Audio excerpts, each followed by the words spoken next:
Oski, stop! Jemine. Som sa skoro vozbil. Oski, počúvaj, Dodo, vybavíš mi podcast so Ským? S kým? Však ja ho vôbec nepoznám. Jakže ho nepoznáš? Však jeho poznajú všetci, aj politici.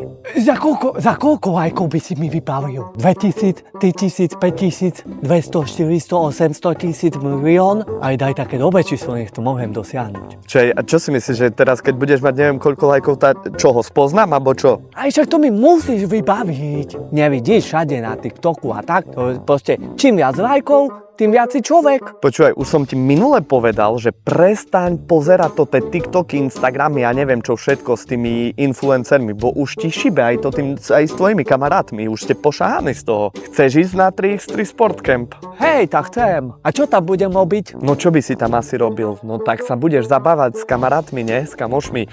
Budeš športovať florbal, futbal, badminton, basketbal, stolové športové hry. Vieš, koľko zabaví? Fotbal? Ja viem hrať fotbal. Pozri, ja viem zametať basketbal. Však LeBron James bol môj kamarát. A futbal, však Messi bol môj spoluhráč. A nie tam pozerať somariny na TikTokoch. Čo máš z toho? No dobre, ale dúfam, že sa tam uvidím s viacerými košickými deťmi. Nech sa skamarátime.